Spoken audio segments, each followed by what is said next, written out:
ವೀಕ್ಷಕರೇ ನಮಸ್ಕಾರ. ಈ ದಿನ .comಗೆ ಸ್ವಾಗತ. ನಾನು ಮನೋಜ್. ಕೇಂದ್ರ ಸರ್ಕಾರವು 29 ಕಾರ್ಮಿಕ ಕಾನೂನುಗಳನ್ನು ಕ್ರೋಢೀಕರಿಸಿ 4 ಹೊಸ ಕಾರ್ಮಿಕ ಸಂಹಿತೆಗಳನ್ನು ಜಾರಿಗೊಳಿಸಿದೆ. ದೇಶದ ಕಾರ್ಮಿಕ ಕಾನೂನುಗಳ ಚೌಕಟ್ಟನ್ನು ಸರಳಗೊಳಿಸಿ ಆಧುನೀಕರಿಸುವ ಗುರಿಯನ್ನು ಈ ಕಾರ್ಮಿಕ ಕಾನೂನುಗಳು ಹೊಂದಿವೆ ಎಂದು ಕೇಂದ್ರ ಸರ್ಕಾರ ಹೇಳಿಕೊಂಡಿದೆ. ಆದರೆ ವಿವಿಧ ಕಾರ್ಮಿಕ ಸಂಘಟನೆಗಳು ಈ ಸಂಹಿತೆಗಳಿಗೆ ತೀವ್ರ ವಿರೋಧವನ್ನು ವ್ಯಕ್ತಪಡಿಸಿವೆ. ಕೇಂದ್ರ ಸರ್ಕಾರವು ಶುಕ್ರವಾರ ವೇತನ ಸಂಹಿತೆ, ಕೈಗಾರಿಕಾ ಸಂಬಂಧಗಳ ಸಂಹಿತೆ, ಸಾಮಾಜಿಕ ಭದ್ರತಾ ಸಂಹಿತೆ, ಔದ್ಯೋಗಿಕ ಸುರಕ್ಷತೆ, ಆರೋಗ್ಯ ಮತ್ತು ದುಡಿಯುವ ಪರಿಸ್ಥಿತಿಗಳ ಸಂಹಿತೆಯನ್ನು ಜಾರಿಗೊಳಿಸಿದೆ. ಈ ಸಂಹಿತೆಗಳು ಕಾರ್ಮಿಕರ ಹಕ್ಕುಗಳನ್ನು ಮತ್ತು ರಕ್ಷಣೆಯನ್ನು ಮೊಟಕುಗೊಳಿಸುತ್ತವೆ, ಬಂಡವಾಳಶಾಹಿ ಹಾಗೂ ಉದ್ಯಮಗಳ ಪರವಾಗಿವೆ ಎಂದು ಕಾರ್ಮಿಕ ಸಂಘಟನೆಗಳು ಆರೋಪಿಸಿವೆ. ಕೇಂದ್ರ ಸರ್ಕಾರ ತಂದಿರುವಂಥ ಆ 4 ಕಾರ್ಮಿಕ ಸಂಹಿತೆಗಳು ಯಾವುವು ಅಂದರೆ, ಮೊದಲನೇದಾಗಿ ವೇತನ ಸಂಹಿತೆ 2019. ಈ ಸಂಹಿತೆಯು ಕನಿಷ್ಠ ವೇತನ ಕಾಯ್ದೆ, ವೇತನ ಪಾವತಿ ಕಾಯ್ದೆ, ಬೋನಸ್ ಪಾವತಿ ಕಾಯ್ದೆ ಮತ್ತು ಸಮಾನ ಸಂಭಾವನೆ ಕಾಯ್ದೆ ಸೇರಿದಂತೆ 4 ಕಾನೂನುಗಳನ್ನು ಹೊಂದಿದೆ. ಇನ್ನು ಎರಡನೇದಾಗಿ ಕೈಗಾರಿಕಾ ಸಂಬಂಧಗಳ ಸಂಹಿತೆ 2020. ಈ ಸಂಹಿತೆಯು ಕಾರ್ಮಿಕ ಸಂಘಟನೆಗಳ ಕಾಯ್ದೆ, ಕೈಗಾರಿಕಾ ಉದ್ಯೋಗ ಕಾಯ್ದೆ ಮತ್ತು ಕೈಗಾರಿಕಾ ವಿವಾದಗಳ ಕಾಯ್ದೆಯನ್ನು ಬದಲಾಯಿಸುತ್ತದೆ. ಇದು ಉದ್ಯೋಗದಾತರಿಗೆ ನೌಕರರನ್ನು ನೇಮಿಸಿಕೊಳ್ಳುವ ಮತ್ತು ವಜಾಗೊಳಿಸುವ ಪ್ರಕ್ರಿಯೆಯನ್ನು ಸರಳಗೊಳಿಸುತ್ತದೆ. ಅಂದರೆ 300 ನೌಕರರವರೆಗಿನ ಕಂಪನಿಗಳು ಸರ್ಕಾರಿ ಅನುಮೋದನೆ ಇಲ್ಲದೆ ಕೆಲಸಗಾರರನ್ನು ವಜಾಗೊಳಿಸಬಹುದಾಗಿದೆ ಅಥವಾ ಘಟಕಗಳನ್ನು ಮುಚ್ಚಬಹುದಾಗಿದೆ. ಅಂದರೆ ಯಾವುದೇ ಸಮಯದಲ್ಲಿ ನಾವು ನಮ್ಮ ಕೆಲಸವನ್ನು ಕಳೆದುಕೊಳ್ಳಬಹುದು. ಇನ್ನು ಮೂರನೇದಾಗಿ ಸಾಮಾಜಿಕ ಭದ್ರತಾ ಸಂಹಿತೆ 2020. ಈ ಸಂಹಿತೆಯಲ್ಲಿ 9 ಸಾಮಾಜಿಕ ಭದ್ರತಾ ಕಾನೂನುಗಳನ್ನು ವಿಲೀನಗೊಳಿಸಲಾಗಿದೆ. ಇದು ಭವಿಷ್ಯ ನಿಧಿ ಅಂದರೆ ಎಂಪ್ಲಾಯ್ಮೆಂಟ್ ಪ್ರಾವಿಡೆಂಟ್ ಫಂಡ್, ಇನ್ನು ನೌಕರರ ರಾಜ್ಯ ವಿಮಾ ಯೋಜನೆ ಅಂದರೆ ESI ಮತ್ತು ಗ್ರ್ಯಾಚ್ಯುಟಿ ಸೇರಿದಂತೆ ಸಾಮಾಜಿಕ ಭದ್ರತಾ ಯೋಜನೆಗಳ ವಿವರವನ್ನು ಹೊಂದಿದೆ. ಜೊತೆಗೆ ಅಸಂಘಟಿತ ಮತ್ತು ಗಿಗ್ ಕಾರ್ಮಿಕರಿಗೂ ಸಾಮಾಜಿಕ ಭದ್ರತೆಯ ನಿಬಂಧನೆಗಳನ್ನು ಇದು ಹೊಂದಿದೆ. ಇನ್ನು ನಾಲ್ಕನೇದಾಗಿ ಔದ್ಯೋಗಿಕ ಸುರಕ್ಷತೆ, ಆರೋಗ್ಯ ಮತ್ತು ದುಡಿಯುವ ಪರಿಸ್ಥಿತಿಗಳ ಸಂಹಿತೆ 2020. ಈ ಸಂಹಿತೆಯು ಕಾರ್ಖಾನೆಗಳ ಕಾಯ್ದೆ ಮತ್ತು ಗಣಿ ಕಾಯ್ದೆ ಸೇರಿದಂತೆ 13 ಕಾರ್ಮಿಕ ಕಾನೂನುಗಳನ್ನು ಒಳಗೊಂಡಿದೆ. ಕಾರ್ಮಿಕರ ಕೆಲಸದ ಪರಿಸ್ಥಿತಿಗಳು, ಆರೋಗ್ಯ ಮತ್ತು ಸುರಕ್ಷತಾ ಮಾನದಂಡಗಳನ್ನು ಸುಧಾರಿಸುವತ್ತ ಈ ಕಾಯ್ದೆ ಗಮನ ಹರಿಸುತ್ತದೆ. ಈ ಸಂಹಿತೆಗಳನ್ನು ಕಾರ್ಮಿಕ ಸಂಘಟನೆಗಳು ಕಾರ್ಮಿಕ ವಿರೋಧಿ ಮತ್ತು ಉದ್ಯೋಗದಾತರ ಪರವಾದ ಸಂಹಿತೆ ಎಂದು ಕರೆದಿದೆ.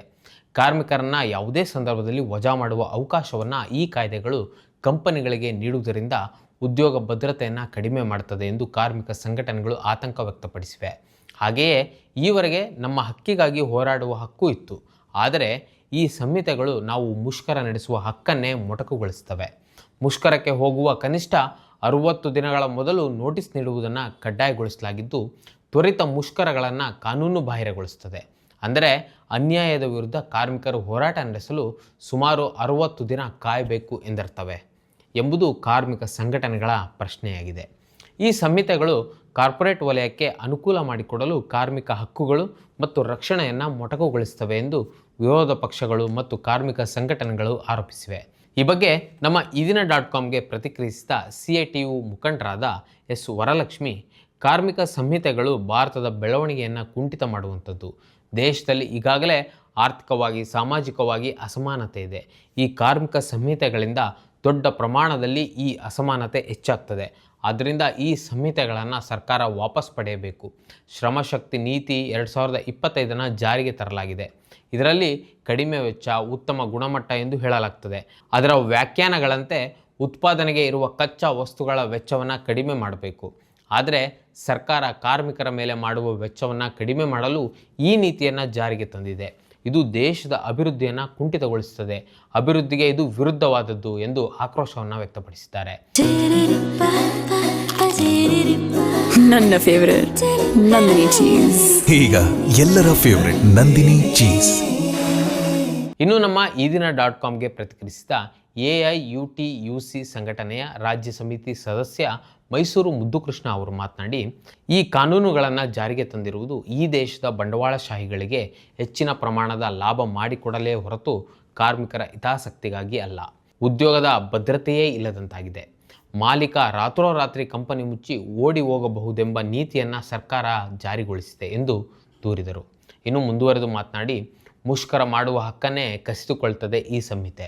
60 ದಿನಕ್ಕಿಂತ ಅಧಿಕ ದಿನ ನೋಟಿಸ್ ನೀಡಿ ಬಳಿಕ ಮುಷ್ಕರ ಮಾಡಬೇಕು ಎಂದು ಸಂಹಿತೆ ಹೇಳ್ತದೆ. ಇದು ಕಾರ್ಮಿಕರನ್ನು ಕಂಪನಿ ಮಾಲೀಕರು ಎದುರಿಸಲು ಸಮಯಾವಕಾಶ ಕೊಟ್ಟಂತೆ. 60 ದಿನದಲ್ಲಿ ಹೋರಾಟವೇ ನಡೆಯದಂತೆ ನೋಡಿಕೊಳ್ತಾರೆ. ತಮ್ಮ ಸಂಸ್ಥೆಯ ಅನ್ಯಾಯದ ವಿರುದ್ಧ ನಡೆಯುವ ಹೋರಾಟವನ್ನು ಹತ್ತಿಕ್ಕಲು ಸರ್ಕಾರವೇ ಕಾನೂನುಬದ್ಧವಾಗಿ ನೀಡುವ ಅವಕಾಶ ಇದಾಗಿದೆ ಎಂದು ತಿಳಿಸಿದರು. ಇದು ಸಂಪೂರ್ಣವಾಗಿ ಕಾರ್ಮಿಕರ ವಿರುದ್ಧವಾದ ಮತ್ತು ಬಂಡವಾಳಶಾಹಿಗಳ ಪರವಾಗಿರುವಂತಹ ಕಾರ್ಮಿಕ ಸಂಹಿತೆಗಳು. ಚುನಾವಣಾ ಸಂದರ್ಭದಲ್ಲಿ ಈ ಬಂಡವಾಳಶಾಹಿಗಳು ಇವರಿಗೆ ಅಂದರೆ BJP ಅವರಿಗೆ ದುಡ್ಡು ಕೊಟ್ಟಿರ್ತಾರೆ. ಅಂಬಾನಿ, ಅದಾನಿ, ಟಾಟಾ, ಬಿರ್ಲಾ ಎಲ್ಲರೂ ದುಡ್ಡು ಕೊಟ್ಟಿದ್ದಾರೆ. ಕಾರ್ಪೊರೇಟ್ ದೊರೆಗಳು ಚುನಾವಣೆಗೆ ದುಡ್ಡು ಕೊಟ್ಟಿರುವ ಕಾರಣ ಈಗ ಮೋದಿ ಸಾಹೇಬರು ಈ ಋಣ ತೀರಿಸ್ತಿದ್ದಾರೆ. ಈ ಕಾರ್ಮಿಕ ವಿರೋಧ ಕಾನೂನನ್ನು ಹಿಂಪಡೆಯಬೇಕು. ಈಗಾಗಲೇ ನಾವು ಹೋರಾಟ ನಡೆಸ್ತಿದ್ದೇವೆ. ಇದು ಆರಂಭವಷ್ಟೇ. ದೇಶದಾದ್ಯಂತ ಈ ಹೋರಾಟವನ್ನು ಮುಂದುವರಿಸ್ತೇವೆ, ದೊಡ್ಡ ಚಳುವಳಿಯನ್ನು ಕಟ್ಟುತ್ತೇವೆ ಎಂದು ತಿಳಿಸಿದರು. ಅನ್ಯಾಯದ ವಿರುದ್ಧ ಹೋರಾಡುವುದು ಪ್ರಜಾಪ್ರಭುತ್ವ ನಮಗೆ ನೀಡಿರುವ ನಾಗರಿಕ ಹಕ್ಕು ಮತ್ತು ನಮ್ಮ ಜವಾಬ್ದಾರಿಯೂ ಹೌದು. ಆದರೆ ಈಗ ಕೇಂದ್ರ ಸರ್ಕಾರವು ಕಾರ್ಪೊರೇಟ್ ಸಂಸ್ಥೆಗಳ ಮಾಲೀಕರ ಲಾಭಕ್ಕಾಗಿ ಕಾರ್ಮಿಕರನ್ನು ಬಲಿ ಪಡೆಯುವ, ಕಾರ್ಮಿಕರ ಹಕ್ಕನ್ನು ಕಸಿದುಕೊಳ್ಳುವ ಹುನ್ನಾರವನ್ನು ನಡೆಸ್ತಿದೆ ಎಂಬುದು ಮಾತ್ರ ಈ ಕಾನೂನು ಸ್ಪಷ್ಟಪಡಿಸುತ್ತದೆ. ಹಾಗೆಯೇ ಈ ಕಾರ್ಮಿಕ ಸಂಹಿತೆಗಳು ನಮ್ಮ ಉದ್ಯೋಗ ಭದ್ರತೆಗೆ ಚ್ಯುತಿ ತರುವುದು ಖಚಿತ. ಮತ್ತಷ್ಟು ವಿಶೇಷ ವಿಡಿಯೋಗಳನ್ನು ನೋಡಲು ಮತ್ತು ಹೊಸ ವಿಡಿಯೋಗಳ ಬಗ್ಗೆ ತಿಳಿಯಲು ಈ ದಿನ .com ಯೂಟ್ಯೂಬ್ ಚಾನೆಲ್ ಸಬ್ಸ್ಕ್ರೈಬ್ ಮಾಡಿ ಮತ್ತು ಬೆಲ್ ಐಕಾನ್ ಕ್ಲಿಕ್ ಮಾಡಿ.